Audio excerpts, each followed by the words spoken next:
What's up, everyone? Welcome to this day in Philly Sports History for August 9th, 2023. I'm your host, Jim Montgomery.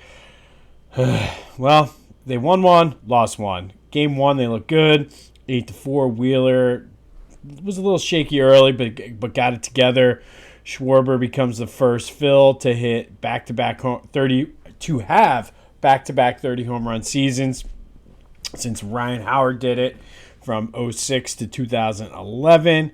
The umpire was a little shaky. He was a call-up from AAA. Had 3 calls he made overturned by challenges, but we'll take the win, 8-4. Game 2, it's frustrating. They were up 4-2 in the 7th. Bullpen couldn't get it done. They lost 5-4 because of the way everything else went. They are still the top wildcard team, are tied with San Francisco. They could have increased that lead. It's 3 right now, but hopefully they can take these next 2. I guess a doubleheader back-to-back like that has always got to be tough. But then again, I don't know if it's tougher to have it back-to-back or do it right after the first. Either way, Phil's split with Washington. They're back at it tonight. If you want more Phillies coverage, check out our friends at 2008 Phils. They have the world's biggest Phillies email newsletter, and for a limited time, they are giving out subscriptions for 75% off for this day in Philly sports history. Listeners, be sure to check that out. The link for you is in the description wherever you are watching or listening to this. I mean, you get access to everything they have on their site, the archives, the discussions, and I mean, they have some great content on there. You get the 2008 World Series banner t-shirt. 2008 Phils will follow your Twitter account, which, again, if you're trying to grow your brand, is huge. And they are a good follow anyway. You should probably just follow them no matter what. And then you get access to memorabilia, autographs, tickets, giveaways. I keep mentioning that 1980 powder blue shirt. Maybe at some point one will show up in my mailbox. But all of this for $2 a month or $20 for the whole year. I keep saying it because it's true. It's worth it. Go follow that link for 75% off of your subscription. And while we're talking about friends, the guys at Philly Goat have done it again. New Trey Turner t-shirts out, the Trey Hey Kid. Such a great shirt. If you ever look at their shirts and the cartoon caricatures they have, I love them. But go check out the new Trey Hey Kid shirt at phillygoat.com. It's back to school season. They have the great Kelly Green selection.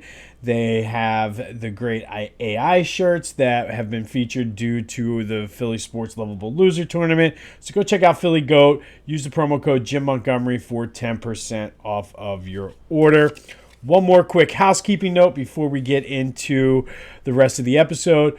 Check out last week's Back to the Future. We talk about Donovan and Randall and their careers and where they stack up as possible Hall of Famers. We'll be recording a new Sixers focus one tomorrow, so stay tuned for that. That's Back to the Future with a PH anywhere you get your podcast.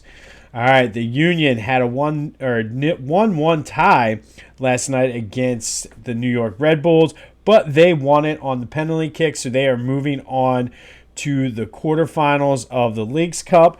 They will play,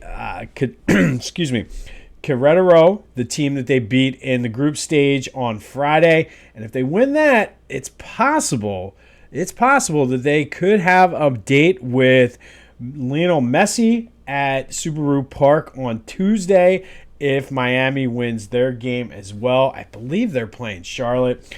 But the Union need to take care of Querétaro first, and that is Friday night at Subaru Park. We will keep you updated. There's a slight update on the Sixers, and it's just playing out well because of the new Back to the Future we're recording. But apparently the word on the street is the Clippers and Sixers are back talking James Harden possible trade scenarios again. I guess because it's getting closer and closer to NBA training camp start. That's where that's coming from. No word on whether the Clippers are willing to budge or if the Sixers are willing to budge, but at least they're talking again. And I feel that the sooner that this gets settled, the better. that way the team itself, the Sixers, can focus on moving forward and starting their season, but we shall see. Okay, today we are going to go back to 1919. And on this day, it wasn't a game as much as it was a trade. The Phillies traded good old Possum Whitted to the Pirates for one Casey Stengel. Now, you probably know Casey Stengel more as the manager of the Yankees. He's a Hall of Famer, won 10 pennants and won 7 World Series. But before that, he was a player in the majors. He hit .294, had a .357 on-base percentage in 2 seasons with the Phillies, played in 153 games. So, I mean, solid, not spectacular, not Hall of Fame worthy. Again, he made his name more as a manager, but did play 2 seasons for the Phils. If you're wondering about good old Possum, he played 5 years in Philly. He hit .281 in 1915 on that National League pennant team that went to the World Series. We talked a little bit about them and the collapse in the Baker Bowl yesterday. But on this day in 1919, the Phillies traded old Possum Whitted for one Casey Stengel. Now, I do have a bonus fact for you. In 1921, this has nothing to do with this day, but I'm going to give you some good old Phillies history knowledge there. The 1921 Phillies, we talked about them the other day, Saturday. They were one of the Phillies' 100-loss teams, but they did feature 2 Hall of Famers on that team. Casey Stengel, who would go on, as I mentioned, to be a Hall of Fame manager. But there was also another Hall of Famer, not in baseball, and that was Earl Greasy Neal. You might know him better as the head coach of the Eagles, who helped lead them to 2 world championships in the late 40s. But just a quick bonus fact there. 2 Hall of Famers on the team, neither one of them for the play on the field, as the Phillies lost 100 games in 1921. All right, speaking of those Eagles, it's time for our 31 questions in 31 days. And everybody knows the quarterback situation in Philly revolves around Jalen Hurts. But let's talk a little bit about the backups and what happens, God forbid, if Jalen gets hurt. And I think we talked a little bit about backup tight end yesterday. I think one of the biggest question marks of this team is the backup quarterback. They brought in Marcus Mariota, who's on his 4th team now in 5 years. And the I guess narrative around him last year was that he quit on the Falcons. Apparently he got benched in favor of the rookie Desmond Ridder. And he decided that he was going to have his knee surgery because he was going to be benched. The team didn't really like that too much. And because of that, those issues and where this team is, I was kind of surprised the Eagles signed him. I am going to give Howie the benefit of the doubt on this one because he's earned it. But I think with the way the Eagles' offense is, it is an upgrade over Gardner Minshew. Albeit he's not as fun as Gardner Minshew. He's a better running quarterback and will be able to run the RPOs better than what Minshew was. I also feel like this move was 8 years too late. Remember the whole Chip Kelly thing, do the deal, and everybody thought that he was going to trade everybody to get his guy Marcus Mariota. Well, Marcus Mariota is now here. It's just 8 years too late. I do think it's a significant upgrade over Gardner Minshew. The 3rd spot is up.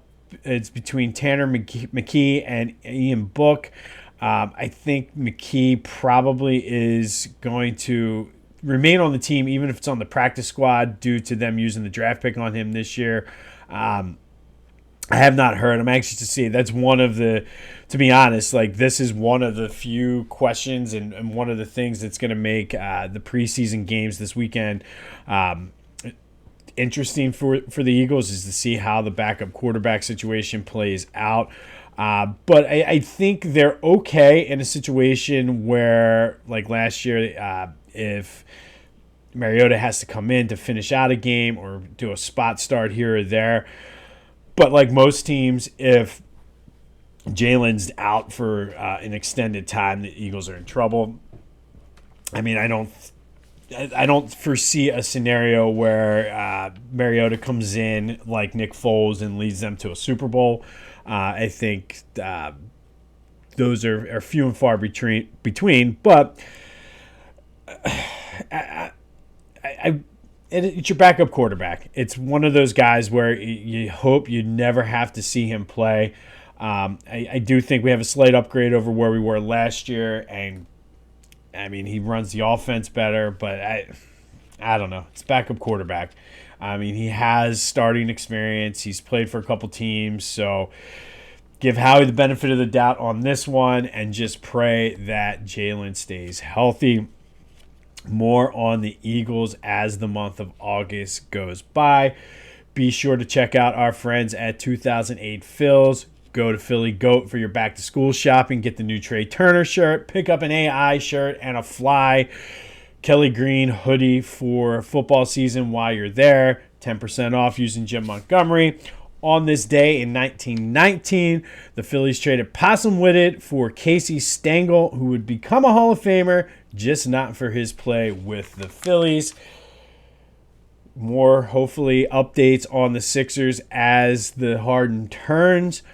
But this has been This Day in Philly Sports History. Go have yourselves a Wednesday, and until next time, I'll see you when I see you.